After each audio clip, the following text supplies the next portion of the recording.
Hello everyone, I welcome you all to this incredible platform of learn with Meeju. कैसे हैं आप सब अच्छे होंगे, मज़े में होंगे और अच्छे से अपने एग्ज़ाम की प्रिपरेशन कर रहे होंगे। आज की इस वीडियो सेशन में हम बात करेंगे top 50 MCQs on court related terminology के बारे में। बहुत ही इंपॉर्टेंट वीडियो रहने वाला है, ठीक है। आप सबकी डिमांड पे ये सेशन लाया जा रहा है, ठीक है। इसमें हम 50 एमसीक्यूज़ डिस्कस करेंगे। अगर आपने टर्मिनोलॉजी पे बेस्ड हमारा वीडियो लेक्चर नहीं देखा था, जिसमें मैंने एटलीस्ट 70 जो टर्मिनोलॉजी मेन इंपॉर्टेंट वर्ड्स हैं वो मैंने वहाँ पे कवर किए थे, तो वो आप ज़रूर जाके देख लेना। क्लियर, प्लेलिस्ट में वीडियो पड़ा होगा, ओके, इंपॉर्टेंट रहेगा। देखिए, बाकी अगर आपने कंप्यूटर के लेक्चर्स देखने हैं ना, कंप्यूटर के लेक्चर्स, तो कंप्लीट कंप्यूटर पढ़ाया हुआ है यूट्यूब पे। प्लेलिस्ट में जाना, सारे वीडियोस पड़े होंगे, जाके देख लेना। और साथ में प्रैक्टिस सेट भी होंगे, जाके देख लेना, ओके। इंपॉर्टेंट होगा। अगर नहीं मिल रहे तो आप क्या करेंगे ना, यहाँ कंप्यूटर बाय लर्न विद मीजू सर्च करेंगे तो आपको प्लेलिस्ट मिल जाएगी। साथ ही साथ आप करंट अफेयर्स अगर देखना चाहते हैं टॉपिक वाइज, तो आप सर्च करेंगे current affairs by learn with Meeju, तो वो भी आपको लेक्चर्स मिलते रहेंगे। हम डेली बेसिस पे टॉपिक वाइज यहाँ पे लाने की कोशिश कर रहे हैं, जिससे आपका काम ईजी हो जाएगा, ओके। शुरू करते हैं आज के इस प्यारे से सेशन को। इंपॉर्टेंट वीडियो होगा, वीडियो को लास्ट तक देखना। और वीडियो को लास्ट तक तो ज़रूर देखना है। और इसमें ये आपने ज़रूरी क्या करना है, वीडियो के एंड पे ना आप कितने क्वेश्चंस ठीक कर रहे हैं वो आपने ज़रूर बताना है कमेंट बॉक्स में, ठीक है। इससे हमें भी पता चलेगा कि आपकी प्रिपरेशन कैसी चल रही है, और आपको बाकी वाले जितने भी एस्पायरेंट हमें देखते हैं उनके मार्क्स भी वहाँ पे देख के एक आइडिया हो जाएगा कि आपको कैसे प्रिपरेशन करनी है, ओके। शुरू करते हैं। अगर आप चैनल पे नए हैं, चैनल को ज़रूर सब्सक्राइब कर देना फर्दर अपडेट्स और डेली वीडियो सेशन के लिए। चलिए शुरू करते हैं मेरे प्यारे दोस्तों। आज का पहला क्वेश्चन है, हु इज़ एन एपेलेंट। ये क्या होता है, एपेलेंट कौन होता है, ये पूछा गया है। अब देखें ना, ऑप्शन आपसे पूछेंगे, a party appearing in court for the first time, a person who files an appeal to a higher court, a witness providing testimony in a case, a lawyer representing a client in court.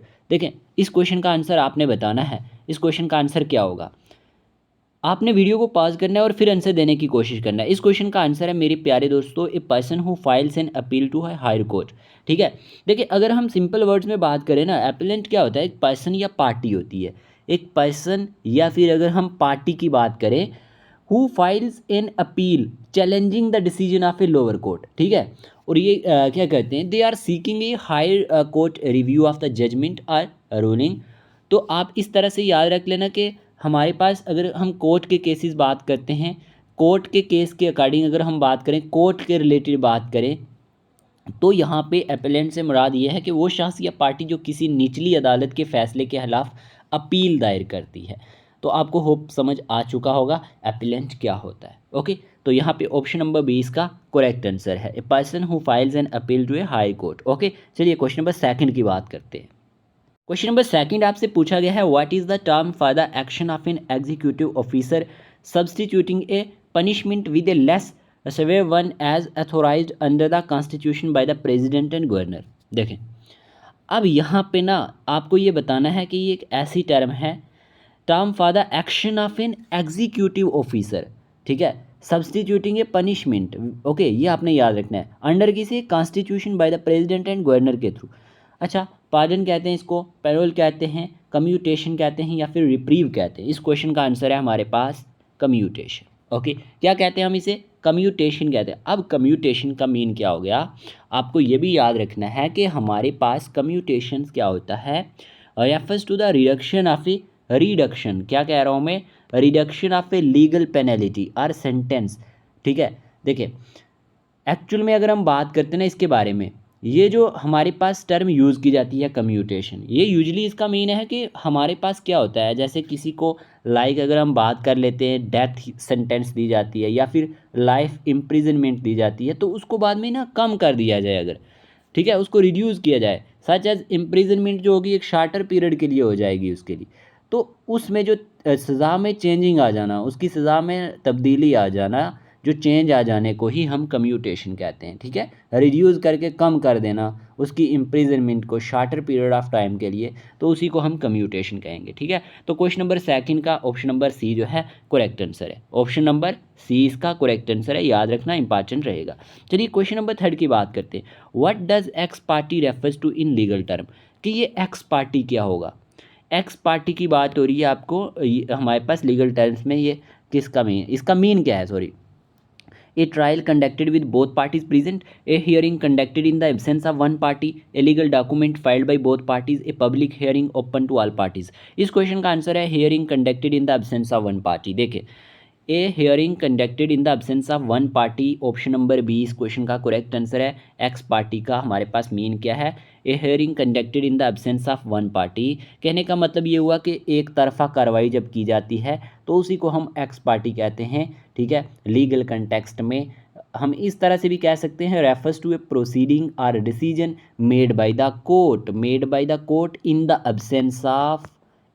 Absence of one of the parties involved. तो आप याद रख लेना, x party important है, ठीक है, important है, आपसे पूछा जा सकता है। चलिए अब नेक्स्ट क्वेश्चन की बात करते हैं।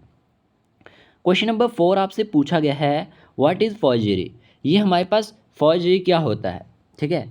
अगर हम बात करते हैं, the act of creating original art, the act of making false documents और electronic records to cause damage और injury, the act of repairing damage documents या the act of writing a personal letter. इस question का answer है हमारे पास यहाँ पे the act of making false documents और electronic records to cause damage और इंजरी। ये हमारे पास फॉर्जरी का मीन है, इंपॉर्टेंट है, याद रखना है। ओके, देखें आप ना क्या कर लेते हैं, धोखाधड़ी होती है ना, तो उसमें इस तरह से अगर आप कोई जाली हमारे पास ना जो हमारे पास क्या होते हैं, जो जाली दस्तावेज़ात बना लेते हैं, ठीक है, जालसाजी के थ्रू, तो वही हमारे पास फॉर्जरी का मीन निकल के आता है, ठीक है। Refers to the act of creating, हम कह सकते हैं क्रिएटिंग, या फिर एल्टरिंग यानी चेंज कर देना, या फिर यूजिंग ए फॉल्स डॉक्यूमेंट का इस्तेमाल करना, या सिग्नेचर का इस्तेमाल करना हमारे पास with the intent to deceive और कमिट फ्रॉड। ओके, तो इस तरह से आप इसको याद रख सकते हैं, the act of making false document और electronic records to cause damage और इंजरी। अब आप समझ चुके होंगे कि हमारे पास इसका मीन क्या है। ओके, चलिए क्वेश्चन नंबर 5 की बात करते हैं। मेरी प्यारे दोस्तों, क्वेश्चन नंबर 5 पूछा गया है, what does the term judgment refers to in a legal context. कि टर्म जजमेंट क्या है, refers to in a legal context, a preliminary hearing to discuss a case या फिर the final decision in a case determining the rights of parties and the reasoning for their decision given by the court, the evidence presented during a trial या फिर a legal document filed by the plaintiff। तो इस question का answer जो है ना, इस question का आंसर है फाइनल डिसीजन जो होता है इन ए केस, जो डेटरमाइन किया जाता है जिसमें, ठीक है, डेटरमाइनिंग करता है राइट्स जो होते हैं पार्टीज़ के, या फिर reasoning for their decision given by a court. कहने का मतलब है कि कोई भी फैसला जो अदालती फैसला होता है, कोई जजमेंट जो हमारे पास फाइनल डिसीजन दिया जाता है बाय ए कोर्ट के थ्रू, उसी को हम जजमेंट कहते हैं। समझ आ चुका है। चलिए क्वेश्चन नंबर 6 की बात करते हैं। What is A plaintiff, sorry plaint पूछा गया है, PLAINT, प्लेंट क्या होता है। देखिए प्लेंट की बात करें ना, प्लेंट का मीन एक्चुअल में होता है मुकदमा। Okay, a party who initiates a lawsuit, a legal document containing the plaintiff claims and remedies, या फिर a judge decision on a case, a witness in a trial। इस क्वेश्चन का answer है a legal document containing the plaintiff claims and remedies। Okay, देखिए अगर हम plaint की बात करते हैं ना, प्लेंट क्या होता है, प्लेंट अगर हम बात करें refers to a formal written complaint होती है। ये क्या होती है, फॉर्मल रिटन कंप्लेंट होती है, ये स्टेटमेंट होती है जो क्लेम की जाती है, फाइल्ड की जाती है एक प्लेंटिफ के थ्रू, एक कोर्ट में, ठीक है, टू इनिशिएट ए लॉसूट। तो याद रखना इंपॉर्टेंट रहेगा। और यहाँ पे क्वेश्चन पूछा गया है 7, क्वेश्चन नंबर 7 पूछा गया है, who is refer to as the plaintiff in a lawsuit. ये प्लेंटिफ कौन होता है, अब आपसे ना ये पूछा गया है, ये भी इंपॉर्टेंट टर्म है। तो प्लेंटिफ का मतलब क्या होता है, देखिए प्लेंटिफ यहाँ पे ऑप्शन दिए गए, द जज presiding over the case, the party who defends against lawsuit, the party who initiates a lawsuit, the legal representative of the defendant. तो इस क्वेश्चन का आंसर है the party who initiates a lawsuit. Okay, देखिए plaintiff ऐसा person या party होती है, समझने की कोशिश करना, ऐसा पर्सन या पार्टी हु ब्रिंग्स, जो क्या लाता है, एक केस लाता है अगेंस्ट एन अदर, दूसरे के खिलाफ एक कोर्ट ऑफ लॉ में, उसी को हम प्लेंटिफ कहते हैं। क्या कहते हैं, प्लेंटिफ कहते हैं। तो यहाँ पे option number C correct answer है, the party who initiates a lawsuit. Okay, यहाँ पे आपको समझ आ चुका होगा। देखिए बहुत सारे एस्पायरेंट के हमें मैसेज आते हैं कि आपके हमें लेक्चर्स के PDF कहाँ पे मिलेंगे। देखिए मैंने आपको बताया था कंप्यूटर के कंप्लीट PDF आपको मिल जाएंगे, कंप्यूटर के जितने भी लेक्चर्स हैं प्लस प्रैक्टिस सेट की बात करें, ये आपको कंप्लीट मिल जाएंगे। और उसी के साथ आपको कोर्ट रिलेटेड, ठीक है, GK रिलेटेड, करंट अफेयर के रिलेटेड लेक्चर्स के PDF मिल जाएंगे। जैसे कि हम डेली वीडियोस लाते हैं, उनके लिंक भी आपको पेड ग्रुप में शेयर किए जाते हैं। ठीक है, कोड जो हमारे पास कोर्ट रिलेटेड हमारे पास जितनी भी चीज़ें, जुडिशरी हो गया ये वो, इससे भी क्वेश्चन पूछे जाएंगे, करंट अफेयर से क्वेश्चन पूछे जाएंगे। तो ये आपको 499 रुपीज़ में हमारे PDF मिल जाएंगे। आपको पेड ग्रुप में भी ऐड कर दिया जाएगा और उसमें आपको ये बेनिफिट भी होगा कि 10 जो आएगी नेक्स्ट मंथ की 10 तारीख से आपके टेस्ट भी लिए जाएंगे। ठीक है, आप टेस्ट भी दे सकते हैं, OMR बेस्ड टेस्ट होंगे। ठीक है, आपका एग्ज़ाम चाहे कंप्यूटर पे हो चाहे OMR हो, आपको टेस्ट ज़रूर देने। आप OMR पे भी दोगे तो आपको एक हैबिट बन जाती है कि नेगेटिव तो आपको है ही नहीं है, लेकिन आपको ये तो पता चल जाएगा कि आप स्कोर कितना कर पा रहे हैं। तो उससे ये भी पता चलेगा कि बाकी वाले एस्पायरेंट कितने स्कोर लेते हैं, आपका स्कोर कितना बनता है। तो उससे आपको अपनी प्रिपरेशन का एक आइडिया हो जाता है। तो हम आपके full length 5 full length mock test भी करवा देंगे। ठीक है, जिससे आपको एक अच्छी प्रिपरेशन हो जाएगी और आपको ये PDF वगैरह सब कुछ मिल जाएगा। करना क्या है, करना कुछ भी नहीं है, 8492886188 पर हमें मैसेज करना है। आपने रजिस्ट्रेशन करवानी है 499 रुपीज़।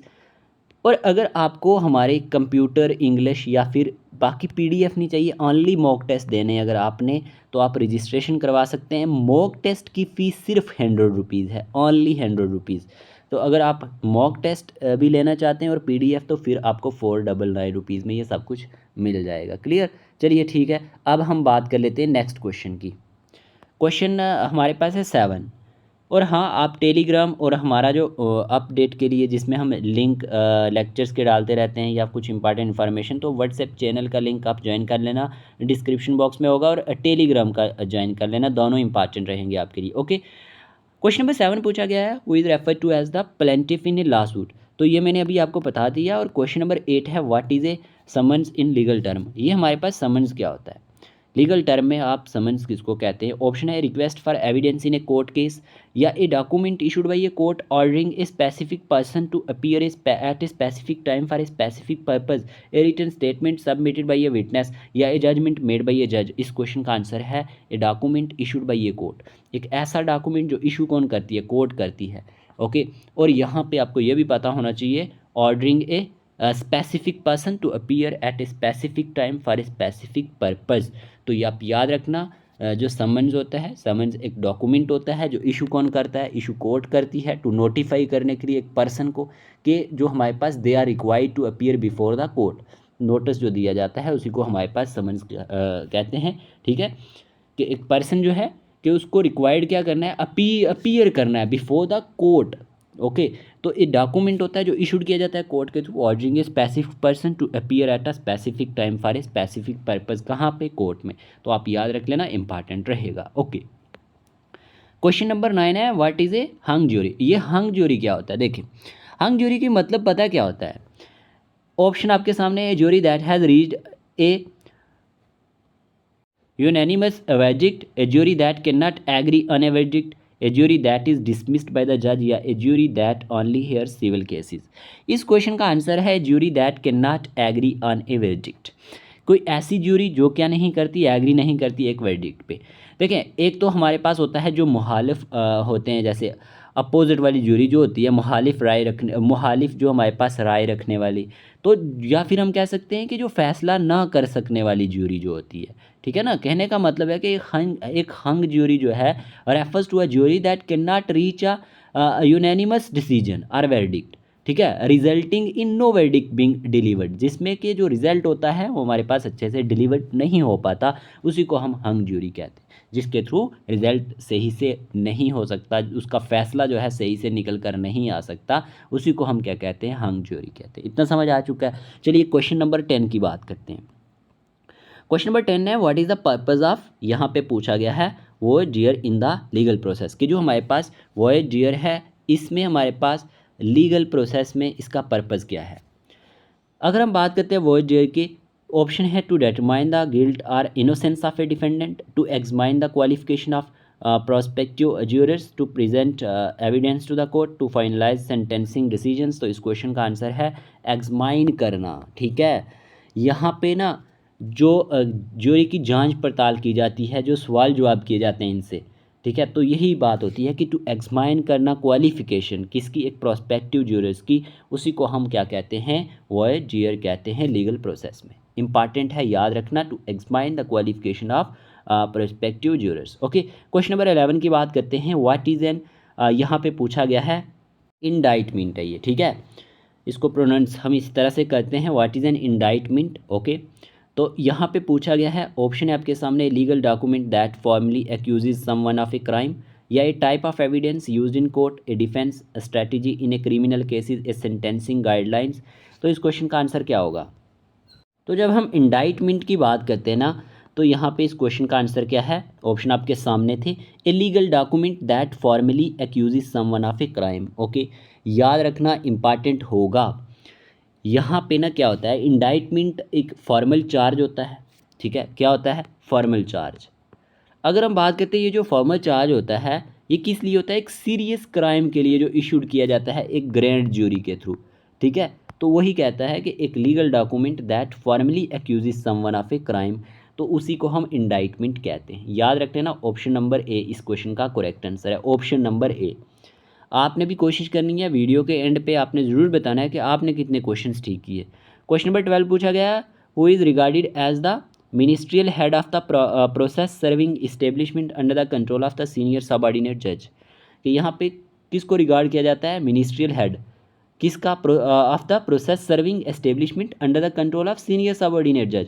सीनियर सबऑर्डिनेट जज को, सिविल नज़ीर को, प्रोसेस सर्वर को, चीफ जस्टिस को। तो इस क्वेश्चन का आंसर है सिविल नज़ीर।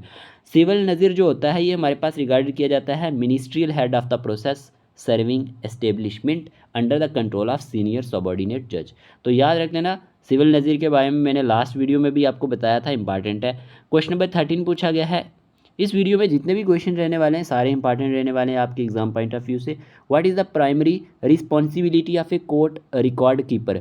कि प्राइमरी रिस्पॉन्सिबिलिटी क्या होती है एक कोर्ट रिकॉर्ड कीपर की? Presiding over court cases, safe keeping and preservation of court records, या फिर representing clients in court, conducting legal research. इस क्वेश्चन का आंसर है safe keeping and preservation of court record. Okay, ये primary किसकी responsibility है? Court record keeper की।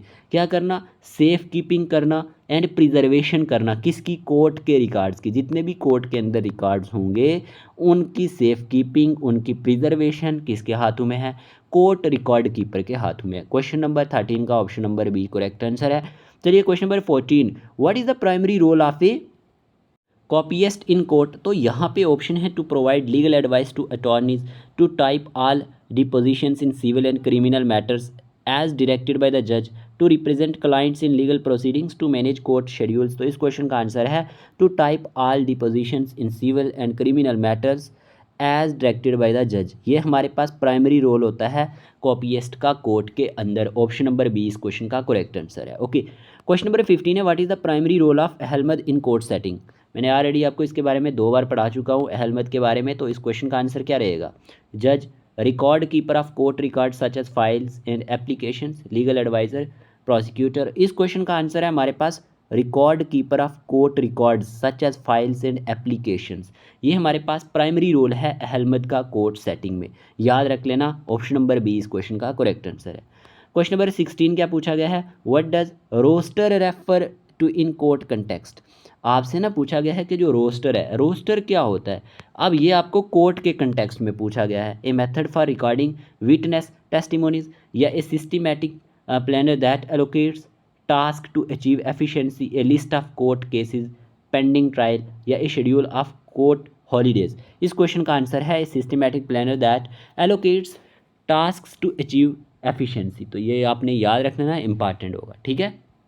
Option number B इसका करेक्ट आंसर है किसका? रोस्टर का। रोस्टर की बात हो रही है इन कोर्ट कंटेक्स्ट में। क्लियर, याद रखना, इंपॉर्टेंट होगा। सिंपल वर्ड्स में आप याद रख लेना लिस्ट, ठीक है। जो लिस्ट होती है ना केसेस की, ठीक है, अपॉइंटमेंट्स की, are the names of jurors की, जितने भी हमारे पास विटनेसेस होते हैं that are set to be appear before the court. तो ये आपको याद रखना है, इंपॉर्टेंट रहेगा। ये हमारे पास किसको कहा जाता है? रोस्टर को इन कोर्ट कंटेक्स्ट में। ओके, चलिए नेक्स्ट क्वेश्चन की बात करते हैं। क्वेश्चन नंबर 17 है, which are the following actions perform by the reader in court? कि कौन से एक्शंस जो हैं परफॉर्म किए जाते हैं रीडर के थ्रू कोर्ट में? अब ऑप्शन क्या है? Conducting the trial, preparing the statement of witnesses and order sheet, delivering the verdict, या फिर प्रेजेंटिंग एविडेंस। इस क्वेश्चन का आंसर है preparing the statement of witnesses and order sheet. Okay, ये हमारे पास जो प्रिपेयर की जाती है ना स्टेटमेंट्स कि जो भी हमारे पास विटनेसेस होते हैं या फिर ऑर्डर शीट जो होती हैं जो परफॉर्म किए जाते हैं एक्शंस, ये रीडर के थ्रू किए जाते हैं कोर्ट के अंदर। ये आप याद रख लेना, इंपॉर्टेंट रहेगा। ये वाला नंबर है हमारा, इस पर आप हमें मैसेज कर सकते हैं व्हाट्सएप पे। ओके, 8492886188 पे। अब बात कर लेते हैं क्वेश्चन नंबर 18 की। What does darbar refer to in the context of high court in Jammu and Kashmir. अब आपसे ना, आपने सुना होगा दरबार मूव के बारे में, ठीक है। मुझे क्यों लगा कि ये भी आपसे एग्जामिनर पूछ सकता है, तो दरबार मूव क्या है, ये दरबार क्या है। दरबार refers to in context of high court in Jammu and Kashmir. Option है the permanent location of the court, या फिर the annual movement of the court between Jammu and Srinagar, या एक स्पेसिफिक लीगल टर्म है जो यूज होती है कोर्ट में, या फिर एडमिनिस्ट्रेटिव ऑफिस है गवर्नमेंट का। एक्चुअल में इस क्वेश्चन का आंसर है एनुअल मूवमेंट ऑफ, जो हमारे पास कोर्ट होती है बिटवीन जम्मू एंड श्रीनगर। जैसे कि आपको मैंने बताया भी है, हाई कोर्ट जम्मू में भी है, श्रीनगर में भी है। जैसे कि हमारे पास विंटर कैपिटल हमारे पास जम्मू और समर कैपिटल श्रीनगर। तो ये आप याद रख लेंगे, इंपॉर्टेंट रहेगा। तो दरबार क्या है हमारे पास, जो एनुअल मूवमेंट होती है कोर्ट की बिटवीन जम्मू एंड श्रीनगर के बीच में, उसी को दरबार कहा जाता है। और एक्चुअल में ये दरबार मूव है वर्ड पूरा, ठीक है। चलिए नेक्स्ट क्वेश्चन नंबर 19 की बात करते हैं। क्वेश्चन नंबर 19 है, in legal terminology what does de facto mean. Legal terminology में डी फैक्टो का मीनिंग क्या है, ये पूछा गया है, डी फैक्टो। तो इस क्वेश्चन का आंसर क्या होगा, ऑप्शन आपके सामने है। ऑप्शन क्या है, बाई लॉ, ठीक है। तो यहाँ पे आपको बताना है in writing, in reality, by contract. इस क्वेश्चन का आंसर है हमारे पास option number C, in reality, ठीक है। डी फैक्टो की जब बात की जाती है ना, डी फैक्टो, डिफैक्टो का मीन है रेफर्स टू ए सिचुएशन, ऐसी situation that exists in fact, जो फैक्ट में एग्जिस्ट करती है, even if not formally recognised by law, ठीक है। मतलब कि हकीकतन जो चीज़ होती है, इन रियलिटी में जो चीज़ होती है, उसी को हम डी फैक्टो कहते हैं। तो इस तरह के क्वेश्चन भी आपको एग्जामिनर पूछ सकता है। Okay, clear. क्वेश्चन नंबर 20 की बात करते हैं। What is the term for an amount of money. Question को समझना है, पूछा गया है कि कौन सी टर्म जो है एक अमाउंट ऑफ मनी जो गिवन दिया जाता है टू ए कोर्ट को, टू अलो करने के लिए एक प्रिजनर को to leave jail and return later for trial. Fine, bail, bond, या फिर यहाँ पे है रेस्टिट्यूशन। तो यहाँ पे इस क्वेश्चन का आंसर है बेल। आपने बेल के बारे में सुना होगा कि उसकी फलाने की बेल हो गई, ठीक है, कि उस आदमी की बेल हो गई, ठीक है। तो बेल जो है ये हमारे पास क्या हुआ, मैंने अभी आपको समझा दिया कि बेल हमारे पास एक ऐसी टर्म है कि जब क्या किया जाता है, हमारे पास टर्म अमाउंट ऑफ मनी जो दिया जाता है कोर्ट को अलो करने के लिए प्रिजनर को कि वो जेल को लीव कर सके, और बाद में वो लेटर क्या होगा, रिटर्न होगा लेटर फॉर ए ट्रायल के लिए। अब यहाँ पे ज़मानत जिसे आप कहते हैं, ठीक है ना, ज़मानत सुना है ना, उर्दू वर्ड है ज़मानत, ठीक है, ज़मानत इंपॉर्टेंट है। और bail refers to the temporary release of a person होता है। ये क्या होता है, टेम्परेरी रिलीज हो जाना एक पर्सन का who has been arrested, usually on the condition that is sum of money, या फिर हम बात कह सकते हैं or property is deposited to ensure their appearance in court. तो याद रखना बेल। ओके, बेल के बारे में आप याद रख सकते। क्वेश्चन नंबर 21 की बात करते हैं। ये बहुत ही प्यारा वर्ड है, what is the dog in a court of law, कि ये हमारे पास डॉग क्या है। अगर हम बात करते हैं इसके बारे में, the area where witnesses sit, या फिर the area where the jury deliberates, या फिर the area where the accused person stands or sits during a trial, the area for the जज बेंच। तो इस क्वेश्चन का आंसर है the area where the accused person stands or sits during a trial. जो मुजरिम की जगह होती है ना खास करके, उसी को हम कहते हैं डॉग। ओके, देखिए अगर हम बात करते हैं लीगल कंटेक्स्ट में, dock refers to the enclosed area in a courtroom where the defendant stands or sits during a trial. आप ऐसे भी कह सकते हैं। तो डॉक की समझ आपको आ चुकी होगी। क्लियर, सिंपल वे में समझा रहा हूँ, ज़्यादा बोर नहीं कर रहा आपको, ताकि आपको सिंपल चीज़ें याद रहें। अगर आपको क्वेश्चन आए आप ईजी से आराम तरीके से उसको कर पाएँ। चलिए क्वेश्चन नंबर 22 की बात करते हैं मेरे प्यारे दोस्तों। क्वेश्चन नंबर 22 पूछा गया, what is the primary function of a grand jury. अब यहाँ पे ना पूछा गया है कि ग्रैंड ज्यूरी का प्राइमरी फंक्शन क्या होता है, टू डिटरमाइन गिल्ट और इनोसेंस इन ए ट्रायल, या फिर to decide if there is enough evidence for a trial, to issue sentencing recommendations, या टू कंडक्ट सिविल हियरिंग्स। इस क्वेश्चन का आंसर है to decide if there is enough evidence for a trial. ये primary function है grand jury का। Okay, याद रखना है, इंपॉर्टेंट रहेगा। ऑप्शन नंबर बी इसका करेक्ट आंसर है। ठीक है, डिसाइड करना कि हमारे पास क्या है, if there is enough evidence for a trial. Okay, तो आप सिंपल वर्ड्स में ये भी याद रख सकते हैं, grand jury is a group of citizens जो हमारे पास क्या करते हैं, कन्वीनियंट करते हैं, टू डिटरमाइन करते हैं कि हमारे पास वेदर देयर इज़ इनफ, जो हमारे पास क्या है, एविडेंस है टू इंडिक्ट करने के लिए एक पर्सन को क्राइम के लिए। तो आप याद रख सकते हैं, ऑप्शन नंबर बी इसका करेक्ट आंसर है। क्वेश्चन नंबर 23 है, what is testimony in a court of law. Testimony क्या होता है कोर्ट ऑफ लॉ में? ऑप्शन है आपके सामने, the legal arguments presented by lawyers, या फिर द इंफॉर्मेशन ऑफ विटनेस और victim provides in response to questions, the जज ruling on a case, the written evidence submitted to the court. तो इस क्वेश्चन का आंसर है द इंफॉर्मेशन अ विटनेस और victim provides in response to question. तो ये हमारे पास क्या कहलाता है, टेस्टिमोनी। ओके, गवाही जो आप कहते हो ना, टेस्टिमोनी गवाही को ही कहते हैं, और testimony refers to a formal statement given by a witness under oath. Okay, under oath during a trial और लीगल प्रोसीडिंग हम कह सकते हैं। तो टेस्टिमोनी अगर कोर्ट ऑफ लॉ की बात की जाए तो ऐसी इन्फॉर्मेशन जो गवाही दी जाती है ना, द इन्फॉर्मेशन ए विटनेस और विक्टिम जो प्रोवाइड करता है इन रिस्पॉन्स टू क्वेश्चंस, जब उससे क्वेश्चन पूछे जाते हैं तो गवाही देने वाले को ही टेस्टिमोनी कहा जाता है। चलिए क्वेश्चन नंबर 24 की बात करते हैं। What is a vakalatnama in the context of Indian law. Vakalatnama क्या होता है इंडियन लॉ के केस में? यहाँ पे अगर हम बात करते हैं, a document for property transfer, a legal document authorising an advocate to represent a party in court, या a certificate for marriage registration, a document for business registration. क्या आंसर रहेगा? इस क्वेश्चन का आंसर है ऑप्शन नंबर बी मेरे प्यारे दोस्तों, a legal document authorising an advocate to represent a party in court. Okay, तो वकालतनामा इसी को कहा जाता है। अगर हम बात करते हैं, ये भी एक रिटन डॉक्यूमेंट होता है जो अथोराइज करता है एक लायर को कि वो रिप्रेजेंट करे एक क्लाइंट को कोर्ट के अंदर, तो उसी को हम वकालतनामा कहते हैं इन the context of Indian law. देखें, अगर आपको वीडियो सेशन हमारे अच्छे लगते हैं तो आप वीडियो को लाइक कर दिया करो। वीडियो को लाइक करने से ये होता है कि आपको ना जितने भी कोर्ट रिलेटेड अगर आपको लेक्चर देखते हैं तो वो आपको शो होता रहेगा। ठीक है, लाइक करने से ये होता है, और एक लाइक आपका हमारे लिए भी मोटिवेशन का बायस बनता है। ठीक है, तो वीडियो को ज़रूर लाइक कर दिया करें क्वेश्चन, क्योंकि आप ही तो हमारी मोटिवेशन है। क्वेश्चन नंबर 25 की बात करते हैं मेरे प्यारे दोस्तों। क्वेश्चन नंबर 25 पूछा गया है यहाँ पे। देखिए, अगर आपको नोट्स चाहिए, जैसे कि मैंने आपको बता दिया था, जेकेपी कांस्टेबल की अगर आपसे कोई तैयारी कर रहा है, आप में से कोई फ्रेंड आपका पटवारी की, जेकेपी एसआई की, एनटी एग्ज़ाम की, तो उनको भी 499 रुपीज़ में नोट्स हमारे मिल जाएंगे। Okay, clear. चलिए अब बात कर लेते हैं next.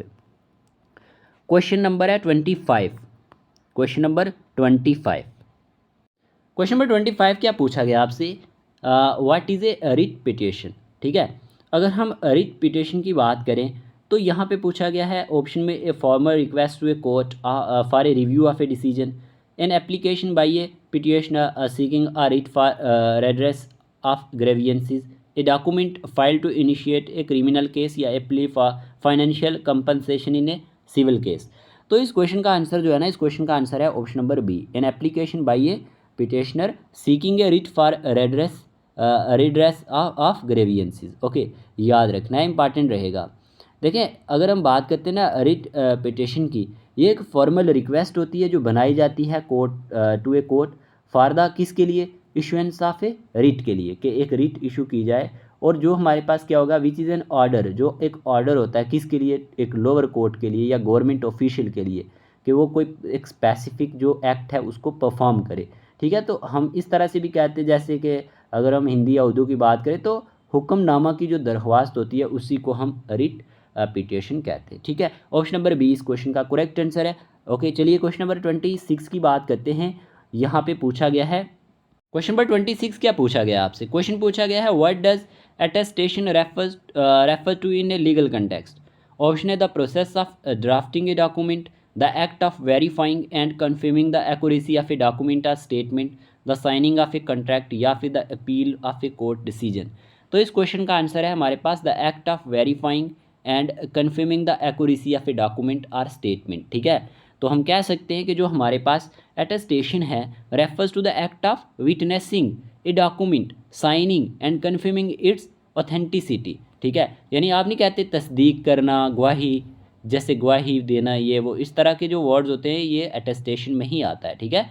The act of verifying and confirming the accuracy of a document or statement के, ये बिल्कुल ठीक है, उसकी तस्दीक जो की जाती है उसी को हम अटेस्टेशन कहते हैं, ठीक है। वेरीफाइंग करना एंड कन्फर्मिंग करना accuracy of a document or statement. Clear. चलिए क्वेश्चन नंबर 27 की बात करते हैं। क्वेश्चन नंबर 27 पूछा गया आपसे यहाँ पे, what does remand refers to in the context of police custody. आपको ना रिमांड के बारे में यहाँ पे पूछा गया है। चलिए क्या होगा, ऑप्शन आपके सामने है, the release of an accused person on bail, या the police custody of an accused person ordered by a magistrate when the investigation is not completed within 24 hours of arrest, a formal charge brought against an accused person, या the process of trial proceeding in court. तो इस question का answer है option number B हमारे पास, police custody of an accused person, ठीक है ना, ordered by a magistrate when the investigation is not completed within 24 hours of arrest.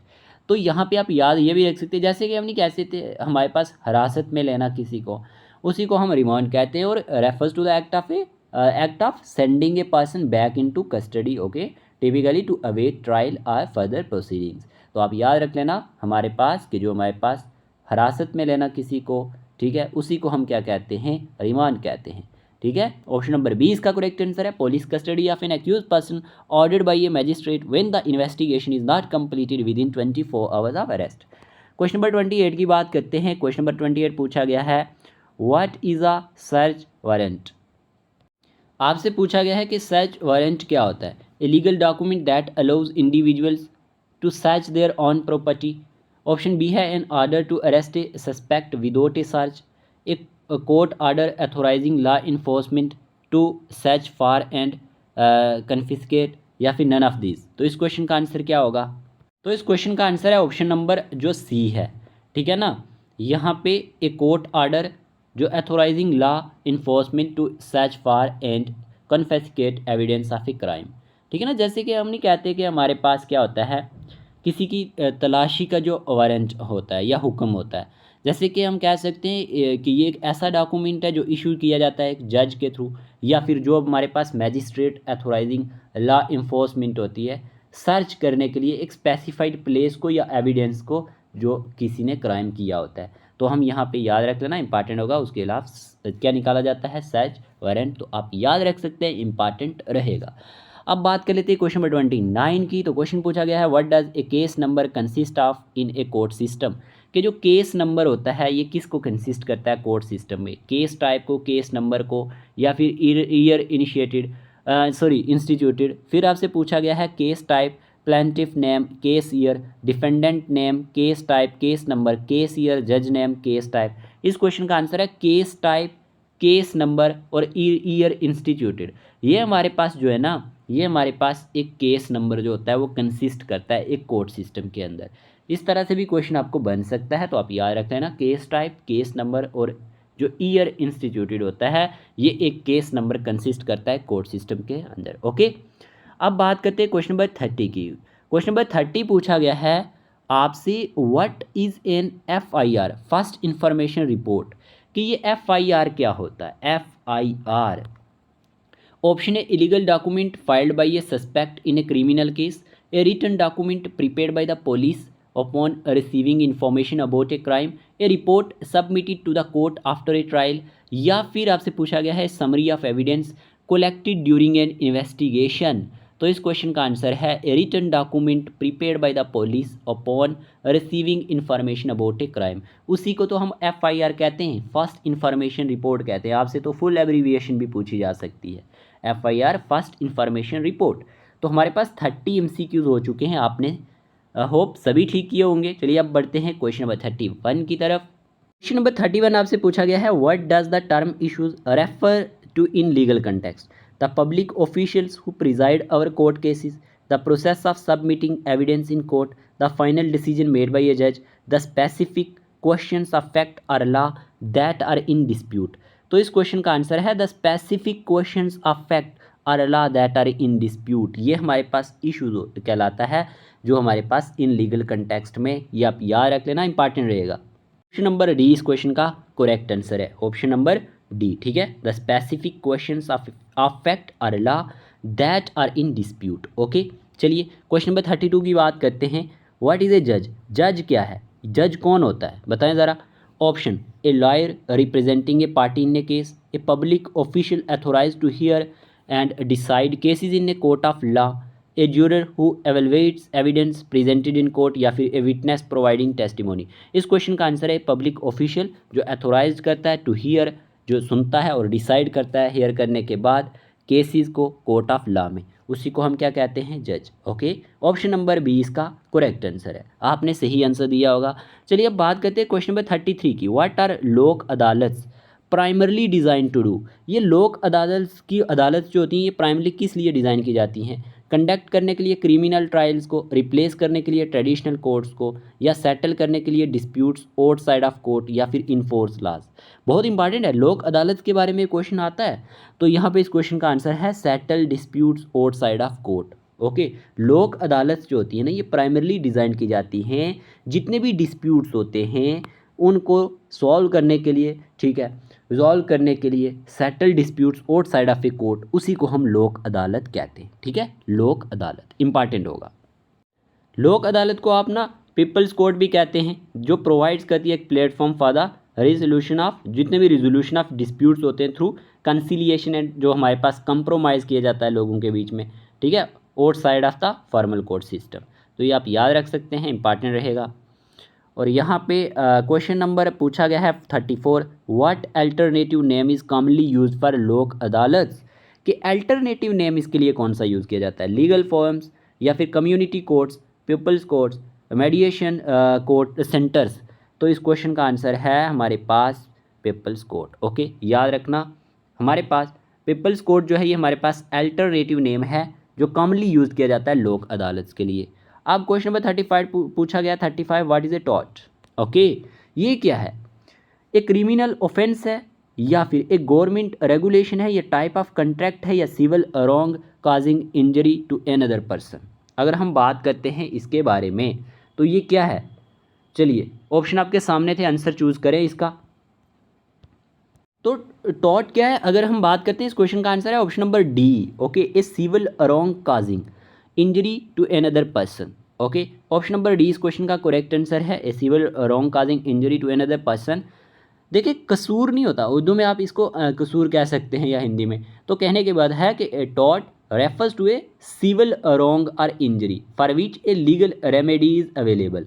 ठीक है, तो आप इस तरह से याद रख सकते हैं, एक सिविल रॉन्ग काजिंग इंजरी होती है दूसरे पर्सन के लिए। ठीक है, इंपॉर्टेंट रहेगा। और इस तरह से भी आप कहेंगे कि टिपिकली जो ये टॉर्ट होते हैं ये इन्वॉल्विंग होते हैं किस में? नेग्लिजेंस जो होता है, या फिर रॉन्ग डूइंग होती है जो काज करती है हार्म किसी दूसरी पार्टी को। तो आप याद रख लेना टॉर्ट का मीन इंपॉर्टेंट है। क्वेश्चन नंबर 36 है, what does A transcript represent? तो जब हम बात करते हैं ट्रांसक्रिप्ट रिप्रेजेंट की, ऑप्शन आपके सामने है, a summary of legal concepts, a record of official proceeding of a hearing, a type of legal agreement, या स्टेटमेंट ऑफ एविडेंस।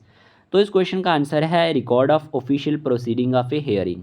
ओके, याद रख लेना, हमारे पास इंपॉर्टेंट रहेगा कि जो हमारे पास क्या होता है ना, यहाँ पे ट्रांसक्रिप्ट रिप्रेजेंट की बात करें तो ये रेफर्स टू ए जो हमारे पास रिटन रिकॉर्ड्स होते हैं ना, रिटन रिकॉर्ड्स या फिर स्पोकन वर्ड्स जो यूज़ किए जाते हैं, use to document court proceeding और इंटरव्यूज़ में। ठीक है, तो आप याद रख लेना, इंपॉर्टेंट होगा।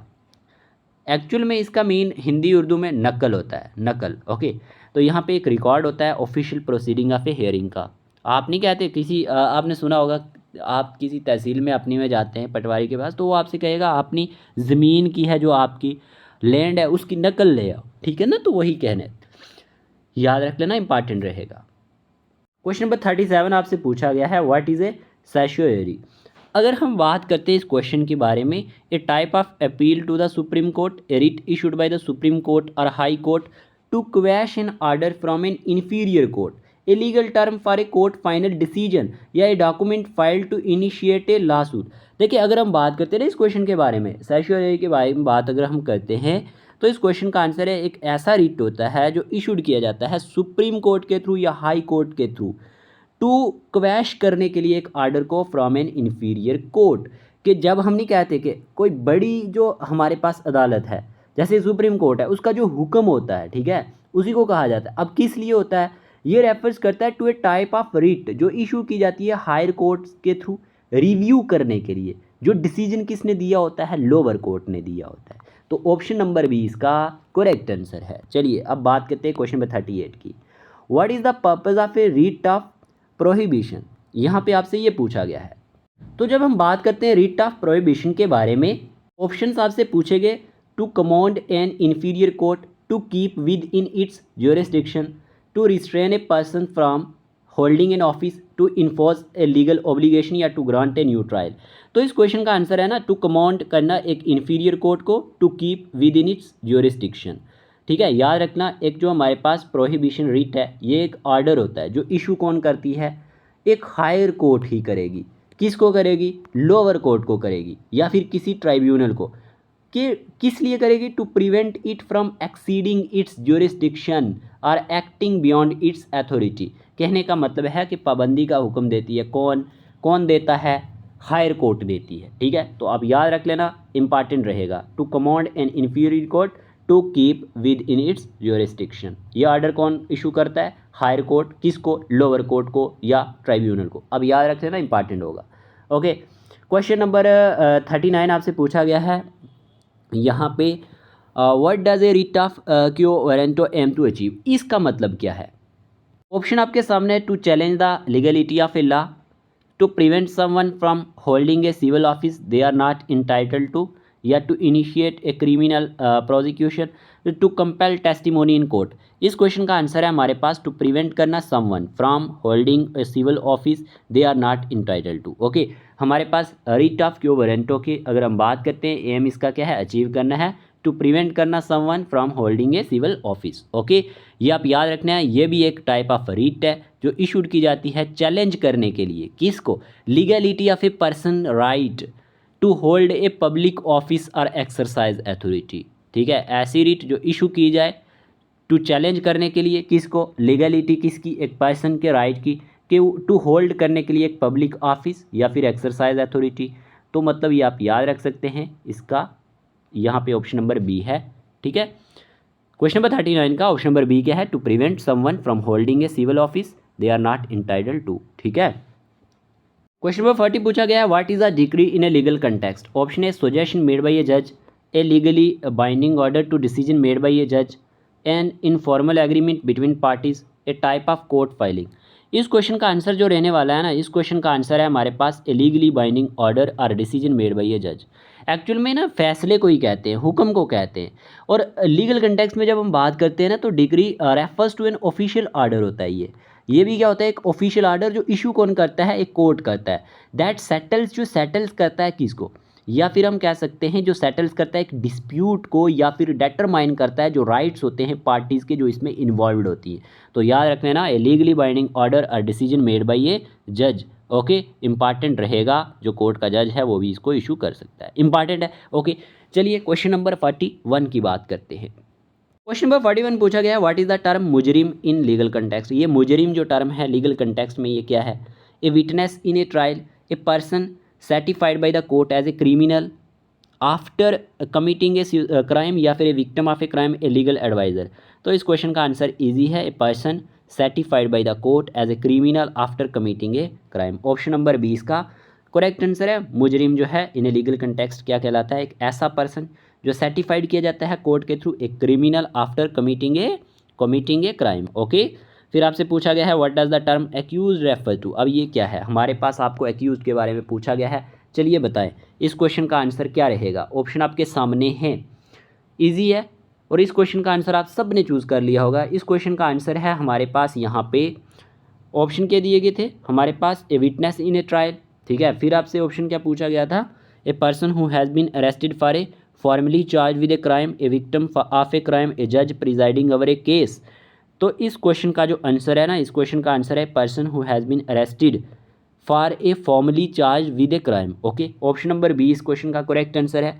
और हमारे पास एक्यूज्ड मुजरिम को ही कहते हैं या मुलजिम को कहते हैं, मुजरिम या मुलजिम बात एक ही है। ठीक है, एक लीगल कंटेक्स्ट में हमारे पास जो टर्म एक्यूज्ड है ये रेफर किया जाता है to a person who is formally charge with a crime. Okay, चलिए अब बात कर लेते हैं क्वेश्चन नंबर 43 की। What is the primary role of a prosecutor in a criminal cases के जो प्रोसिक्यूटर होता है, प्रोसिक्यूटर की जब बात की जाती है क्रिमिनल केसेस में, इसका प्राइमरी रोल क्या होता है? To defend the accuse, to represent the state and present evidence against the accuse, to oversee the jury, या फिर to provide legal advice to the accuse. इस क्वेश्चन का आंसर है option number B, to represent करना the state and जो present करना evidence against किसके, accuse के। इंपॉर्टेंट रहेगा, आपसे पूछा गया है यहाँ पे इसके बारे में, तो आप बता सकते हैं। इस तरह की टर्में आपसे पूछी जाएंगी तो आप वहाँ पे कंफ्यूज नहीं होना। ओके, तो इस क्वेश्चन का आंसर मैंने बता दिया, ऑप्शन नंबर बी है। देखें, जितने भी हमारे पास जो सरकारी वकील होते हैं ना, जो मुकदमा चलाने वाले वकील होते हैं, लॉयर्स होते हैं, उन्हीं को कहा जाता है। तो इनका प्राइमरी रोल क्या होता है?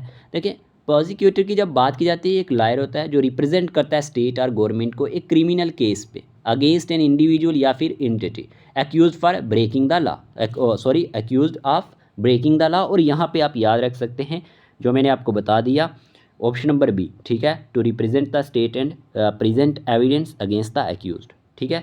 तो ये हमारे पास प्राइमरी रोल है प्रोसिक्यूटर का क्रिमिनल केसेस में, इंपॉर्टेंट है। क्वेश्चन नंबर 44 की बात करते हैं। क्वेश्चन नंबर 44 पूछा गया है, what is a bench warrant? ये बेंच वारंट क्या है? A type of court order for financial restitution या फिर a legal document issued by a judge to authorize the arrest of someone who has failed to appear in court, a notice for jury duty, या फिर an agreement between parties in civil case। इस question का answer है legal document जो issued किया जाता है by a जज के थ्रू टू अथोराइज करने के लिए arrest of someone who has failed to appear in court. याद रखना, इंपॉर्टेंट होगा, याद रखना। ये क्या होता है हमारे पास? Bench warrant. ये भी एक हमारे पास टाइप ऑफ अरेस्ट, जो हमारे पास अरेस्ट वारंट ही होता है, जो इशू कौन करता है? हमारे पास बाई ए जज और court for the arrest of a person who has failed to appear in court as required. तो याद रखना, इंपॉर्टेंट होगा। क्वेश्चन नंबर 45 है, what is the primary role of a bailiff?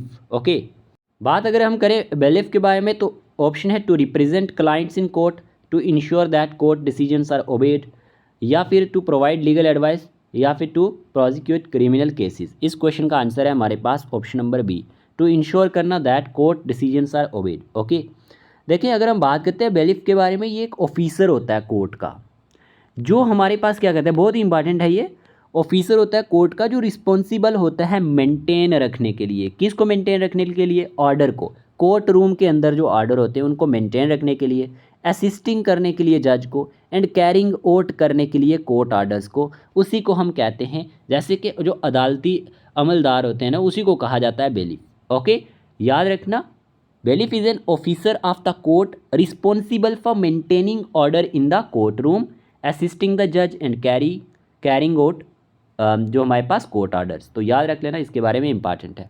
और ये इंश्योर भी करता है कि जो कोर्ट डिसीजन है वो ओबेड है। ऑप्शन नंबर 20 का करेक्ट आंसर है। अब क्वेश्चन पूछा गया है, व्हाट इज़ एन एक्टिव जज? एक्टिव जज क्या होता है? देखिए ऑप्शन आपके सामने पूछेंगे मेरे प्यारे दोस्तों, यहाँ पे एक सेकेंड।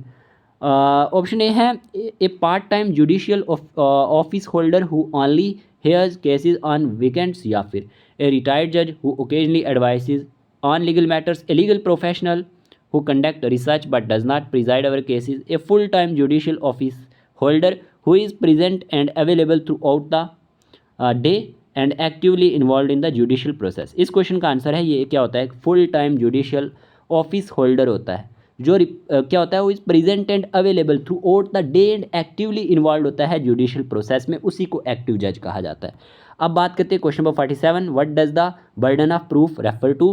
कि बर्डन ऑफ प्रूफ क्या होता है, आपसे ये पूछा गया है। बर्डन ऑफ प्रूफ, ऑप्शन आपके सामने है।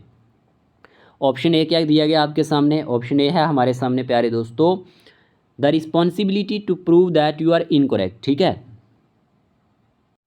The responsibility to prove that you are incorrect. फिर ऑप्शन बी क्या दिया गया? The obligation to provide evidence supporting your claims, the duty or question the validity of other arguments, the requirement to accept any claim without evidence. इस question का answer है the obligations to provide evidence supporting your claims. Option number B इस question का correct answer है। अब देखें, जब यहाँ जिसको ना क्या होता है, सबूत पेश करने की जिम्मेदारी जिसकी होती है ना, उसी को बर्डन ऑफ प्रूफ कहा जाता है। एक्चुअल में जो सबूत पेश करता है ना, प्रूफ की बात की जाती है, तो वही सबूत पेश करने की जिम्मेदारी जिसको दी जाती है बर्डन ऑफ प्रूफ कहा जाता है इसे। और burden of proof refers to the obligations of a party to prove the allegations or claims made in a case. तो याद रखना इंपॉर्टेंट रहेगा। Okay, the obligations to provide evidence supporting your claims. Question number 48, what is perjury क्या होता है हमारे पास। अगर हम बात करते हैं इसके बारे में, telling the truth in court, submitting a legal document, making a false statement under oath, या फिर इग्नोरिंग ए कोर्ट ऑर्डर। बहुत ही इंपॉर्टेंट है। तो इस क्वेश्चन का आंसर क्या होगा, चलिए बताएं ज़रा। आराम से क्वेश्चन को आप यहाँ पे आंसर दें।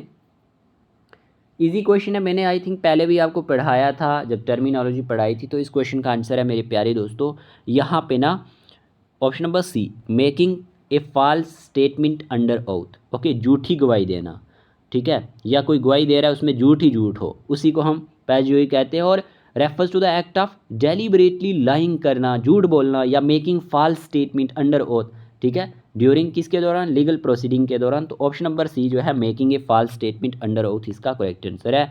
अब बात करते हैं question number 49, what does the term adjournment refers to in a legal context. Legal context के अंदर में हमारे पास एडजॉर्नमेंट का मीन क्या है, the conclusion of a trial, the announcement of a verdict, the submission of evidence, या the postponement of a court session until another time और place. तो इस क्वेश्चन का आंसर है हमारे पास the postponement of a court session until another time और place. Important है। तो एडजॉर्नमेंट के बारे में आपको समझ आ चुका होगा। क्या करना, पोस्टपोनमेंट हो जाना कोर्ट सेशन का अनटिल एन अदर टाइम, या जो हमारे पास टाइम जो नहीं दिया जाता दोबारा से। जैसे कि आपको पता होना चाहिए एडजॉर्नमेंट में क्या होता है कि रेफर्स टू द सस्पेंशन होना, या फिर पोस्टपोनमेंट होना कोर्ट सेशन की, या फिर meeting to a later date, कोई और डेट दे देना, तो उसी को हम कहते हैं एडजॉर्नमेंट। ओके, चलिए ऑप्शन नंबर डी इसका करेक्ट आंसर है। नेक्स्ट बात करते हैं क्वेश्चन नंबर 50 की। क्वेश्चन नंबर 50 पूछा गया है, what does acquittal mean in a criminal trial. कि एक्विटल का मीन क्या होता है, a judgment that a defendant is guilty, a judgment that a defendant is not guilty, a judgment that a trial is inclusive, ठीक है, inconclusive, या फिर a judgment that the trial is postponed. इस question का answer है हमारे पास a judgment that a defendant is not guilty. Okay, ये हमारे पास एक्विटल का मीन होता है। क्वेश्चन नंबर 50 का ऑप्शन नंबर जो है हमारे पास यहाँ पे रहने वाला है ऑप्शन नंबर बी। ओके, तो आपको ये समझ आ चुका होगा क्वेश्चन नंबर 50 कि हमारे पास क्या होता है, judgment that a defendant is not guilty, उसी को क्या कहते हैं, एक्विटल कहते हैं। एक्चुअल में बरी करने को कहते हैं, किसी को छोड़ देना, ठीक है। रेफर्स टू ए जजमेंट और verdict that officially clears A defendant of the charge against them, जितने भी चार्जेस उसके अगेंस्ट होते हैं उनको क्लियर कर देना, डिक्लेयरिंग करना उसको कि वो गिल्टी नहीं है, ठीक है। तो यहाँ पे judgment that a defendant is not guilty, इसका आंसर है ऑप्शन नंबर बी। तो इस वीडियो में हमने 50 MCQs डिस्कस किए। होप आपको ये वीडियो सेशन अच्छा लगा होगा। अगर वीडियो अच्छा लगा है तो वीडियो को लाइक कर देना फर्दर अपडेट्स और वीडियोस के लिए, ठीक है। मिलते हैं एक प्यारे से नेक्स्ट सेशन में, तब तक के लिए आप अपना भी ख्याल रखिएगा, अपने घर वालों का भी ख्याल रखिएगा और ऐसे ही प्रिपरेशन करते रहिएगा। ओके जी, टेक केयर ऑफ़ योरसेल्फ।